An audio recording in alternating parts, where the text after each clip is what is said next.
And the last pick of the draft, the pick that Team Liquid saved to make sure they could see the entirety of the TSM composition, will be the Braum for CoreJJ. So not as much playmaking potential here, but does have a lot of defensive power for when Spica and Biofrost and Broken Blade try to dive in.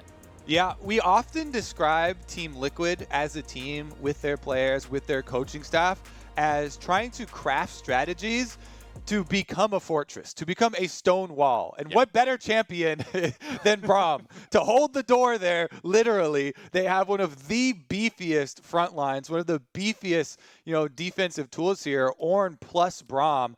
When you combine those, not only can the opponents not use Braum to break away the ultimates, but you have a lot of CC to set up your later game carries. Well, the bans are in, the picks are locked, and with champion select complete, let's load onto the Rift for Game 1.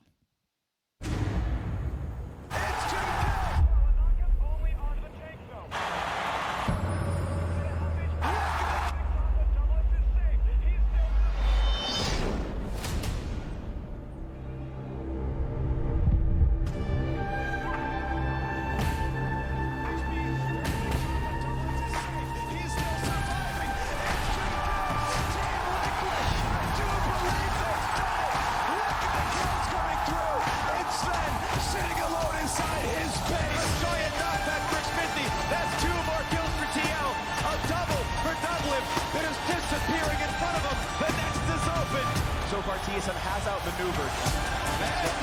No quick silver sash. He is down.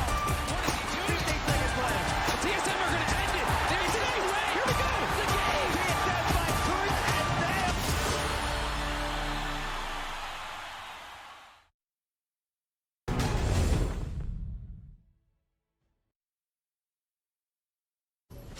This is Team Liquid. It's game number 1. It's the match to decide who gets to go on and play in the final tomorrow.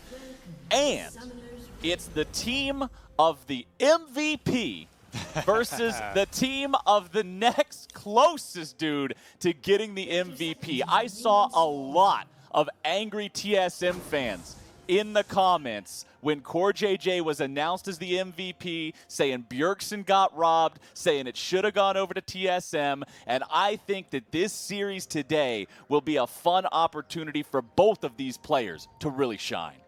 Flowers, whichever way it goes, this series has so much fun trash talk. There's almost too many places to start here because you mentioned fans, and their concerns about TSM and Bjergsen. Jensen himself has voiced concerns about Bjergsen being overrated by people, and it is going to come to a 5-game culmination here in this series. Can Team Liquid, can Jensen prove their point and take down Bjergsen on his most iconic champion, the Syndra? We'll definitely have to see. As far as the jungle routes and their interventions on the mid lane setup, it is bottom side start for both of them. This is expected for a Nidalee Renekton combination because we talked about it in Champ Select. Nidalee Renekton, it's one of these prize combinations that initially a lot of our teams picked up from the LPL teams that were running a lot of super high priority on top side and on early game compositions. And TSM has been one of our teams that have successfully used this combination already. Spica, very good Nidalee, will like to get a pretty full clear, power clear up to the top side because Nidalee can clear so quickly. You want to get your levels in. And then when Renekton, you can tell if they're going to go for it if he tries to slowly stack a wave to get one or a couple waves stacked up and then go for the stun into spear onto the Ornn for a big punish so you can actually push in and deny experience. But that will be an early indicator for Impact to also try and play more defensively. Right, gotta really respect the power of those two champions early on here in this game. Bjergsen and Jensen both on picks that will have a lot to say here as we move forward in this game. Bjergsen on that Syndra has done so much work for his team, and Impact is now in a pretty bad spot against Broken Blade, who gets aggressive against him here, finding that level 3 before Impact has his. Means you've got the extra ability, and the trade is pretty much guaranteed to be in your favor. Yeah, there's blood in the water, Flowers, and that attracts junglers. This is a defensive ward from Impact we're talking about. You can tell, Broken Blade, he's just saving rage, only last hitting right now, building up that wave that we talked about. Spica gets hit. Well, Spica and Broxah are already into a jungler 1v1 out here, but the problem for Team Liquid is the fact that Broken Blade will be stronger if this turns into a 2v2. Broken Blade does have that wave shoved all the way up. Impact has to answer that underneath the turret as Biofrost goes into the bottom lane, and Tactical is in a lot of trouble, tries to get away. But first blood in the series goes to DoubleLift. Biofrost and DoubleLift, and they're not even done. They're still giving CoreJJ some more damage under the tower. They can push this in, and even with the speed boost out of base with the early kill, Tactical is going to have a hard time getting there in time to get the experience from this minion wave. So that is a very, very detrimental death to the Team Liquid bottom lane. Tactical losing out on about 5 minions worth of experience in addition to the extra gold for first blood, going over to DoubleLift, whose Senna has become, it has gone from a meme from when they first started using it with his attempts on the meta shift into an undefeated playoff champion for TSM. Pretty incredible transformation there for DoubleLift Senna, and things are going phenomenally for TSM in these side lanes early on in this game. Broken Blade winning against the Ornn early on, as you would expect. DoubleLift and Biofrost showing that aggression in the 2v2 that gets them that first blood. And I want to see Broxah get involved now because he's on this champion that is supposed to succeed early, that is supposed to have an impact early on in the game. And he has 2 different lanes that are going to be calling for his help. But topside, it's Broken Blade calling in the backup as Impact tries to get away, but the spear finds its mark, and TSM will pick up kill number 2. Look at all those minions that are bleeding away from Impact. Yeah, even with the flash coming through and him dodging out on the initial combination, Spica still can jump forward for it. Not a lot going on here bottom side. Saw a little bit of a trade back and forth, but honestly, Biofrost is so tanky there on that Leona. It's not really much to write home about. Tactical and CoreJJ in this 2v2. We got to see Tactical pop off on the Callista last week to keep hope alive for Team Liquid in their series against FlyQuest. Of course, they did ultimately fall in that series, but it was Tactical that brought it to a Game 5, so we've seen his potential. We've seen the carry power that the newest member of this Team Liquid roster has, but getting first blooded here by DoubleLift, first blooded by the dude he ended up replacing. Pretty exciting there for TSM. Maybe a little concerning for Team Liquid. You heard DoubleLift talking in the video before the games kicked off today, saying he carried this team for 2 years. So it's obvious who he thinks was responsible for all that success. Yeah, the trash talk definitely spicy. I think your point about Tactical is really good, though, because especially for a rookie, he has been so good for Team Liquid, and this would be his first LCS Finals appearance if Team Liquid could take this series. So there's definitely a lot weighing on this. He's done so well already in his rookie split, but he would love to crown it and top it off with an appearance in Finals. Jensen finding some damage onto Bjergsen here in the mid lane now as well. Teleports have recently been used by both of these mid laners, so remember, whatever damage they land is going to stick and at least force a back that will have a pretty severe impact on their experience and gold comparisons from having to miss a couple of waves with no TP being available. So Jensen taking these aggressive choices here could put Bjergsen in a bad place. But Spica goes after the crab, gets his level 6 here on the Nidalee, and with Biofrost nearby, these two now will go after that Drake as a duo. There is a pit, or there is a ward in the pit, excuse me, to see exactly what's going on here for Team Liquid. CoreJJ and Tactical are moving over, but the Drake is so low. Spica and Biofrost should be able to grab this one before TL makes their way over here. Biofrost with the flash over the wall. Drake for a summoner spell. You'll take that one for TSM. Yeah, especially considering the composition TSM are running. We've mentioned multiple times that you can see some of the LPL influences on the drafts that TSM have been going for. Not only the Renekton Nidalee, but also Leona, a favorite of that league because of the hard engage possibilities. And with TSM using the Leona engage already effectively to get their first blood, the dragon on top of it is where you want to snowball. You've got an early lead for the TSM side. They do have more early game oriented champions that want to try and pressure that and continue to stack those dragons up, working towards the soul, because they don't want to wait for this time bomb that is the Team Liquid 5-on-5 to become fully assembled. Once you get your juggernaut of Ornn items handed out to Azir and Ashe, and you've got your fully set up team fight with Ashe, Arrow, Braum, and Ornn engages plus defensive capabilities, that is where it becomes difficult for TSM. But where they shine is right now in the early game. Bjergsen completely out of mana here in the mid lane. Fortunately for him, Spica is over onto the blue and will be able to hand that one off to continue to provide Bjergsen with some lane presence here. Back up in the top side, you can see Broken Blade and Impact's lane pretty much in the same state we left it the last time we checked on them. Small CS lead here for Broken Blade. Impact, of course, being able to itemize armor, going for that Sunfire Cape. The typical Ornn strategy of Sunfire Cape into Abyssal Mask and then upgrade them both for extreme value isn't going to change this game. Impact throws out the Volcanic Fissure there, but doesn't bonk his head into it, so not quite as much damage as you would expect. But hey, he gets away without getting beat up by the Croc. It's all right. It actually is kind of hilarious that your main combo for a champion is to just ram your head into a wall that you've created. Here we go. Might be a fight over the Rift Herald, though. Impact does have the Ornn ult. That was a long-range arrow coming in there, and the Herald is stolen away by Broxah, but Team Liquid have to get themselves out. They're in a 2 versus 3. Jensen's coming over now to provide a little bit of backup.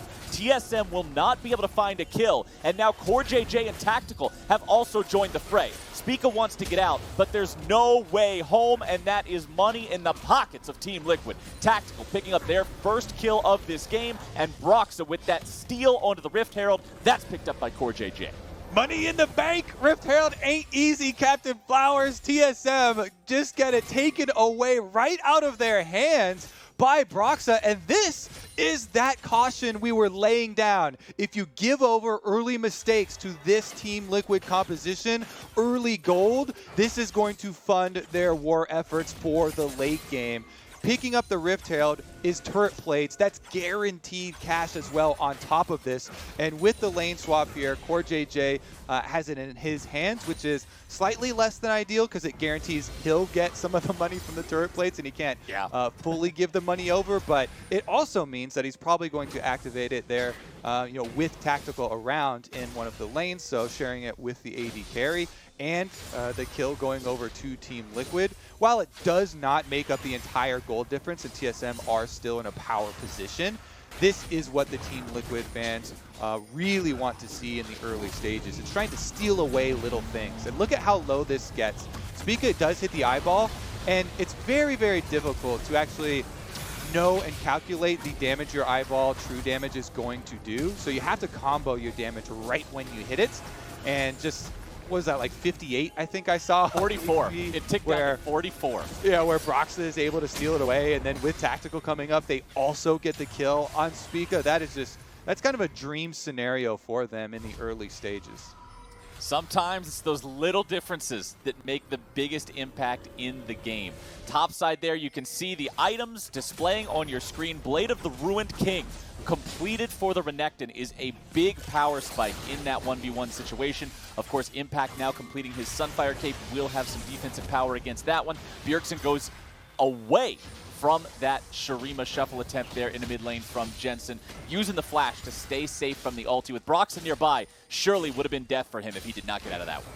Yep, he recognized it and is a good move by Jensen because Jensen will take the ultimate cooldown for flash trade any day of the week. Now Bjergsen has to be very careful about his positioning on this Syndra. And they might have to get some more vision around there as well. You see already a collapsed mid lane from Broken Blade.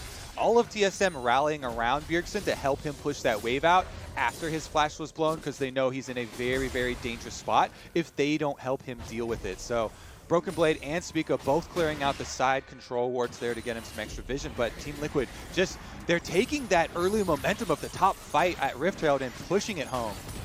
And exactly how you want to see the Rift Herald used as well, making sure they got a couple of the plates down before summoning it up. But TL are now in some trouble. It's Bjergsen coming in with the TP, and Tactical surely going to fall here. The damage comes through, and Bjergsen takes the money. TSM looking to make it a twofer, as CoreJJ will fall to Spica, and Team Liquid sends in the reinforcements, but they only arrive to see the corpses of their allies. 2-0 TSM in the top lane. And I've got a side story for you, Flowers. Down on the bottom side, Broken Blade dove the tower. I was watching the mini-map. I could see the little icon for Renekton going deep to stop Impact's teleport, and he does complete his mission.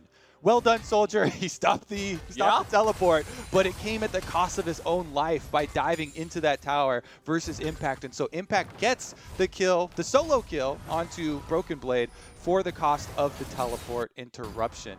Top side, though, it is the early move from TSM. They teleport first. Bjergsen is up there. He gets the Q onto Tactical, gets the stun onto Tactical, immediately killed off there with the burst damage, and then they easily pick up CoreJJ as well. And in a little bit of hindsight, you can say, okay, yeah, you know, they picked up so many of these.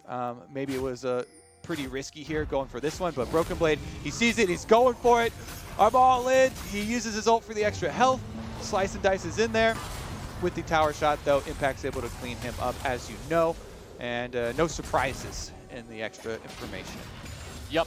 A lot of damage coming out from that wombo combo from the Ornn. You can get the back-to-back brittle procs like that. That'll put some more money in Impact's pockets. Give him some more EXP, too. Remember, as soon as he hits level 13, that's when the items can be upgraded. And then 14 through 17, he'll be giving those gifts over to his friends, making sure everybody else is popping off, too. Side of your screen right there, 26 Senna stacks for DoubleLift. Remember that as many of those as he can get is the goal here, as he wants to be extending that range advantage, making it so he can get every 20 huge auto attacks as the game moves forward. So currently on the first one of those range bonuses, 14 more until he gets the second. Yep, every 20, you get an extra 25 bonus range. And the first like 3 or 4 of them, that's where you really start to feel the big range increase, and you can get those unanswered exchanges on opponents. But man, Team Liquid have actually caught up in gold versus TSM with all of this early power that has gone over, and the early tower as a result of the Rift Herald steal and the extra damage they got with the true damage from Rift Herald charge allows that first turret bonus for Team Liquid. Okay. Oh, it's Bottom happening! Side, Impact and Broken Blade here in a 1v1. Broken Blade, however, receiving the Dawning Shadow from DoubleLift is enough to make Impact back away, but Renekton losing out in the 1v1 early on there. Impact nearly able to find himself another solo kill here, this time without his opponent having to interrupt the teleport. As back in the mid lane, it's once again going to be a contest of multiple parties. Tactical and CoreJJ continuing to push up the wave, set down a little bit of vision here. Next, Drake isn't going to be alive for 4 minutes, so not much of a reason for everybody to be on the bottom half of the map. Instead, this Rift Herald is the name of the game. Remember, it was TL that stole it away from TSM the first time around. TSM contemplating whether or not they want to contest up here for the second when they do have a ward in the area to let them know exactly what's going on, but the choice is to walk away. I can't help but feel if the communication maybe was a little bit crisper for TSM with that Senna ultimate, that Broken Blade could have stayed in the fight maybe and baited it a little bit harder with Impact to actually get a surprise kill with a surprise Senna ultimate coming down, because as we watched just the tail end of that fight, Broken Blade looked like he was pretty worried and was making distance from the Ornn as Impact was kind of leading. And it was definitely on a knife's edge there. So maybe a little bit more coordination would have resulted in a different outcome, but they do end up getting the turret there. Broken Blade pushes it down, and he's now level 11 on that Renekton. Remember, versus tanks like Ornn, you want to go Conqueror as he has. So with his Blade of the Ruined King and approaching Black Cleaver, he will be well set up to try and shred through the Ornn and should be making up some of that distance. Of course, if the Senna combinations are a little bit more timely in the future, that can also really turn the tides.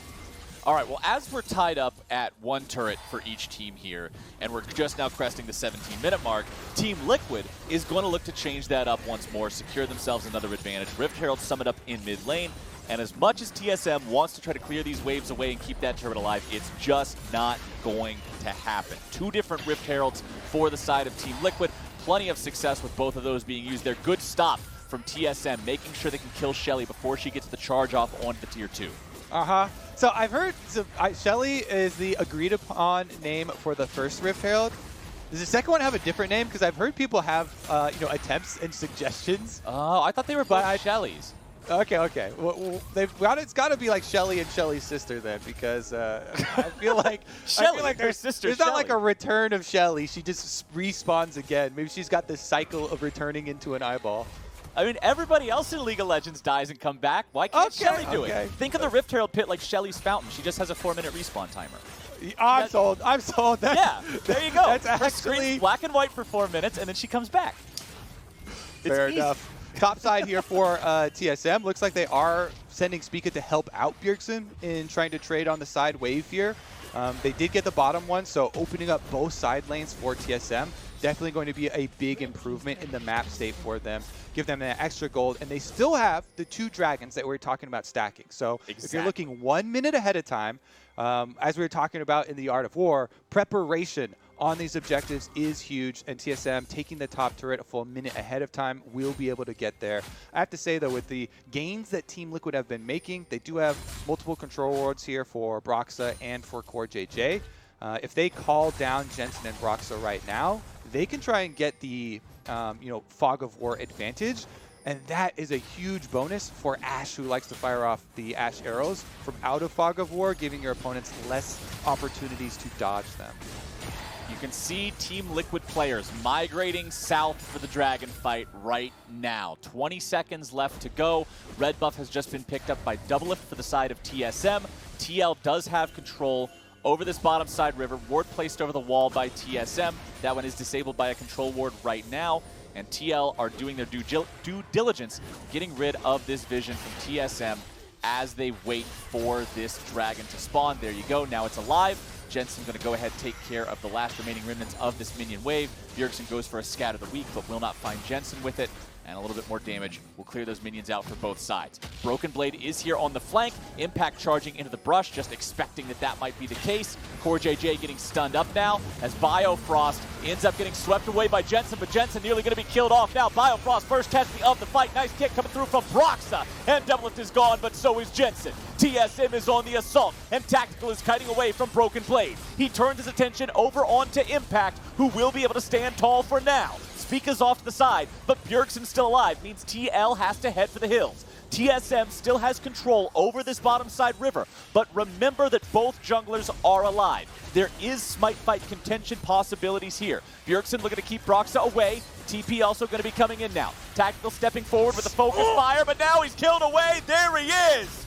Bjergsen with the kill on the Team Liquid AD carry will secure the 3rd Drake for TSM. Bjergsen 1v3 holds off Team Liquid and just unleashes on Tactical there. Finishes off the extra damage with the Scatter of the Week as well to finish the kill and get the all-important Dragon number 3 for TSM, setting themselves up for Ocean Soul Point. That was such a critical moment in this game, Flowers. Considering the team comps, that was definitely a breaking point. Let's look at it again. The big news is Biofrost onto Jensen. The Leona combination allows DoubleLift to get a huge chunk. Then DoubleLift flashes away after he gets knocked up from the Ornn ultimate, and he's able to channel his ultimate as he's dying to snipe Jensen. DoubleLift killing Jensen there is the whole reason TSM are able to get to this position around Dragon and allow Bjergsen to make that big play. Broxah even went for the kickback onto DoubleLift, but since DoubleLift had already started channeling his ultimate, had the animation off, it still went off and killed him. And here's another look at the kill onto Tactical.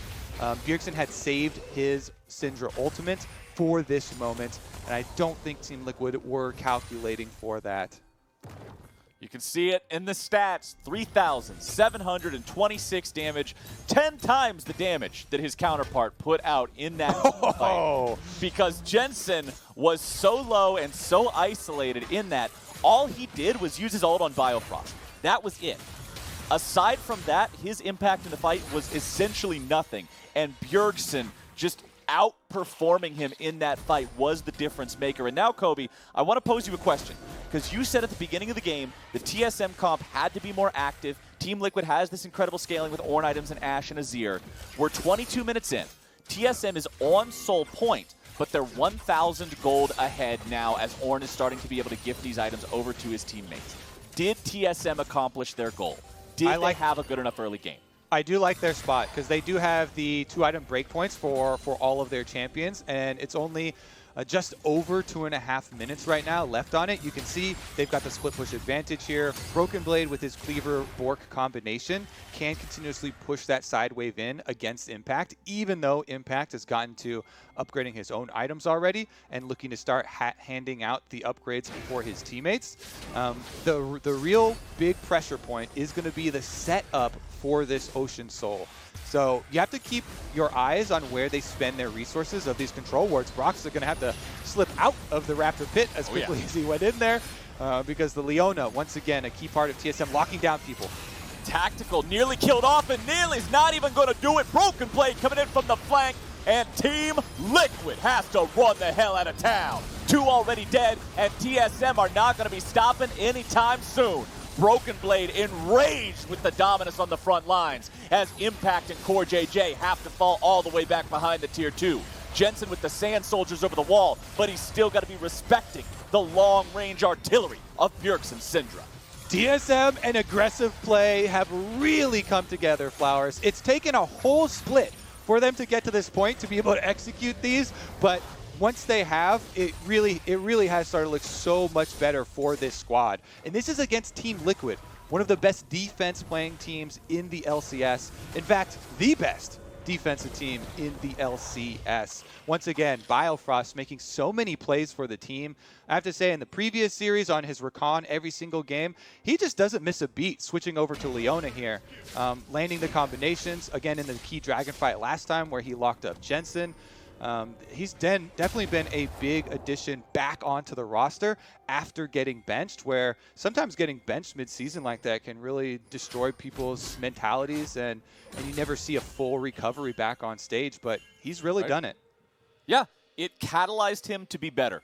When those sort of situations happen, you either see the players sort of fall into academy purgatory where they never fully recover and become LCS ready again, or you see it really motivate them and light a fire under them to get back in there and really fix those problems, get better, and prove that they deserve that spot on the starting roster. Biofrost now with that Gargoyle Stone Plate means he will be able to dive in with impunity, so I expect to see some big old Chad Leona plays coming out of him in these upcoming fights. Speaking of which, the next one here in 15 seconds is for an Ocean Soul for TSM. TL must respect this. The game becomes so much more difficult if TSM can acquire this soul for themselves. Broken Blade is flanking right now on Renekton. Broken Blade has done a great job so far, always being in on these flanks. There comes your Leona ulti, able to find Jensen. Bjergsen's going to grab the killing spree, now having to run himself away. Impact looking to grab the damage, and it'll shut Bjergsen down. Now Tactical's going to be dealing with Broken Blade in the back end of the fight as Spica tries to keep himself alive here too. Impact going to be taken low, Broken Blade going to be taken low. Impact going to be getting himself barely out, and so will Broken Blade. Somehow both top laners still going to be kept alive, and Biofrost is out of the picture. Health bars are dangerously low for both sides. Team Liquid, with more men still left on the map, will take the victory in the fight, but TSM have control over the path to the Drake. This is the soul, this is the prize, this is the reason anybody ever fought there in the mid lane, and Broken Blade is leading the charge. Broxah, Tactical, and Team Liquid must fight for this. The Drake down below 3,000 HP. Broxah with the Sonic Wave, looking to go in, looking to steal it, won't be able to do it. Spica secures Ocean Soul for TSM. Broken Team Blade Liquid now looking to pick up kills. Jensen trying to grab it. He's got the kill into Broken Blade. Spica out of the picture too. Means Baron? Team Liquid has 5 on the map, 3 for TSM. Baron will be the call. Yep, Ocean Soul does go over to TSM, but Team Liquid, what can they do with this extra gold influx? There are 3 members of TSM trying to stop this Baron, trying to delay it. There's no teleport on Broken Blade, even if he revives. So this is a straight-up, real 3v5 situation for TSM, and Team Liquid looks like they can burn the Baron down. DoubleLift and Bjergsen do have range for this. Biofrost trying to go in there, use the ulti. DoubleLift thrown up into the air. Jensen coming in with the soldiers. They won't chase it any further. Team Liquid deciding to take their victory here at the Baron. They take the free kill onto DoubleLift as well, and they respond in the best way they can to their opponents getting the Ocean Soul. Now it's about this next 2 minutes and 45 seconds, Kobe. What an exciting trail of plays. That was a really long fight in mid, which resulted in many low health bars, but because Impact has teleport, he comes back in full health Ornn, combination here by TSM to burst down the dragon is good. Broken Blade goes top though, and Jensen's teleport, or goes to escape through the top side, and Jensen's teleport with the extra speed means he chases him down and gets the resulting Baron for Team Liquid. So really, the big takeaway is, can Team Liquid quickly build some executioners so that they can cut healing of Ocean Soul and make use of the extra gold that they get off of killing Baron and trying to push here to make the comeback, to make that scaling game work. They've already got multiple upgraded Ornn items, but here comes the fight. Broken Blade looking for the initiation here on the side of TL. Damage going through, Tactical going down. Impact in the middle of 5, but with Tactical already into the picture, does Team Liquid even have the damage to continue this fight? I'm going to wager no, as Jensen will try to use the ulti to get himself away. DoubleLift grabs the kill, and the rest of TSM is on the chase. Team Liquid's Baron is utterly destroyed. CoreJJ will try to run away with 200 health. Impact tries to draw the attention elsewhere. DoubleLift gets the kill into CoreJJ. He's not going anywhere. And with Impact in a 1v3, he will return to that fountain, like it or not. Shut down there for Broken Blade. One man left standing wearing purple on the side of Team Liquid. They rented all those nice jackets. They were dressed up, and then they ruined all of them except for one. Yeah, TSM have been so good at assassinating the carries of Team Liquid. Despite this beefy front line, Ornn, Braum, some of the hardest champions to get past, with a Lee Sin kickback as there as well. TSM have been flashing forward. Bjergsen did it on the Syndra. They've had Leona engages, DoubleLift constantly ulting over the top with the Senna to finish off critical damage on these Team Liquid carries. And TSM have been basically surgically removing the carries of Team Liquid at the beginning of these fights. Broken Blade, you see on the screen, rotating up with a flank on the Renekton once again. Even though Tactical was able to get away from him, Biofrost lands the snare, and they just full CC Tactical down to 0 before Team Liquid even get everyone in place. Then Jensen tries to do his best, but Biofrost, used the Leona ultimate on him, and it was 5v4 at that situation. Broxah didn't lay a hand on anyone. You see that Lee Sin in the brush there? He came up from bottom lane. He actually didn't touch anyone in this team fight. TSM were just too quick, better coordinated. They jump on them with the numbers advantage, and they just rip away the chance at Team Liquid trying to scale with the Baron money, with all the extra cash. And this Ocean Soul for TSM should bolster them to the point where they can try and push on the Team Liquid defenses now. Well done from TSM, jumping on TL when they weren't ready, picking a situation that Broxah wasn't being able to get involved in, and now Team Liquid without that Baron. The time is over. Baron is a temporary buff, and now those times have passed. TSM still have that Ocean Soul for the rest of the game. They still have a 3,000 gold lead. Now, some of that gold is being made up, a lot of it actually, by the fact that Impact does have the extra gold value of those Ornn items for his team. Just between the 2 items on himself, that's about 3,000 gold's worth of value. And now we've got Death Crown, we've got whatever Blade of the Ruined King Part 2 Electric Boogaloo is called, and we've got the Black Cleaver upgraded as well. Death's Dance just now being completed for Tactical. So that means everybody on the side of TL, except CoreJJ's Braum, has the upgraded Ornn item ready. So this gold difference really isn't there the way it looks like. TL trying to be careful and mindful of these engages, of these flanks. Broken Blade has been very adept at working his way around TL this game. The Ornn Ram just kind of ran away, so that's unfortunate. Jensen summoning up a turret here on the ruins of the Tier 1 of the TSM mid lane turret. Tactical shoots an arrow, and that one's going to whiff as well. TSM, having seen so many ultis fired off by TL, not nearly as worried about the potential of their engage now, as Impact will frontline here against the damage of Broken Blade and Spica. Fight is breaking out.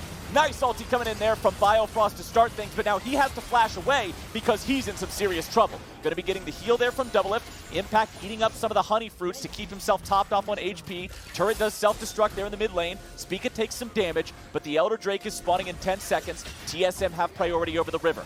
Broxah over the wall, looking for the chance to potentially engage here with a big kick. He has the flash. We've seen Lee Sin's change games and define fights from positions like this before. CoreJJ at 40% HP. The Braum must be so careful. Even a half-second misexecution here is death. Speaking of which, Bjergsen just said, see you later. Broxah into the Guardian Angel already, having to get himself away. Dawning Shadow coming through. Broken Blade looking for you. Grabbing the killing spree on to Broxah, and Team Liquid's in a 4v5. TSM chasing them away. But remember that TL aren't even the main picture here. TSM is looking for the Elder Drake. Impact goes for an initiation yet again, and the Ram will once more never find a target. CoreJJ taken out by Spica as Tax deletes the railgun from DoubleLift, and TL only has 2 men left alive. Did I say 2? Oh my goodness, it was almost 1. Jensen has to get himself out of there, 200 HP remaining. Broken Blade wants to go for it. A little bit of damage. Game over, he said. His body teleported back. They flew him home to be buried. Oh my God, Team Liquid can't hit a skill shot to save their lives, Captain Flowers.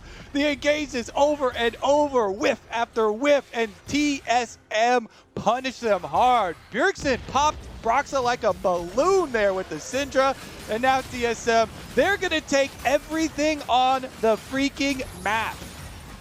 What a disaster for Team Liquid as they manage to get themselves in a situation where their opponents are able to take both of the Uber buffs at once. It'll be Baron and Elder Drake here for the side of TSM on top of an Ocean Soul, on top of a gold lead. TSM should be able to win the game very swiftly from this position. Yeah, you can say that one again. Let's see there. Sticking around here on the Baron too. Very swiftly. Yeah, unless Broxah randomly went over there and tried to pull some hero play to steal away another, get a Baron here for Team Liquid. Yeah, there's not going to be an easy response here for the TL squad. They've got level deficits on pretty much everybody in all positions here. Even with the Ornn upgraded items, they're still missing slots. TSM have got a tremendous advantage here with Ocean Soul, Baron, and Elder Dragon. They've got the trifecta to try and push in on the base. Bottom side is also dead already with the super minions swarming into the Team Liquid base. Team Liquid have to have crazy rally caps on right now to get a solid engage. You need Ashe Arrow into Ornn ultimate on one of the carries. You have to hit DoubleLift, you have to hit Bjergsen, take him out at the beginning of the fight, or else TSM have shown they are going to destroy you. Well, here comes the CC onto Jensen. Elder Dragon says, see you later. Bjergsen had the ulti already in the air, just in case the Elder Dragon was asleep at the wheel. And now with one of the carries of TL out of the picture, TSM are on to the Nexus turrets. First one already down. Impact going in, looking to save the day. They got to go in. It's now or never. Looks like it's going to be never. Spica grabs the kill into Impact. Broxah looks to make the kick. Won't make it stick. DoubleLift on a killing spree. Double kill for him. CoreJJ, last man standing. A little bit more damage comes through. Broken Blade walks away. He'll die at the very last minute, but it does not matter. TSM, they execute better, and they take game 1. It had been 511 days since TSM took a single game off of Team Liquid. It has been 531 days since TSM have won a series versus Team Liquid. And they are starting this series off very well for themselves. First game over to TSM, successfully executing on their comp. They went for the Renekton Nidalee play that we called for. The actually unexpected 2v2 kill down bottom. Biofrost engaging, DoubleLift getting the kill there with the Senna for himself and playing the Senna really well in these team fights. It's just a really big ramp up for TSM. This series is already starting to encapsulate the growth that we've seen from this squad over the years. And as the sun sets on game number 1, it's time for us to step away. Once we're back, the State Farm Analyst Desk will break down the win.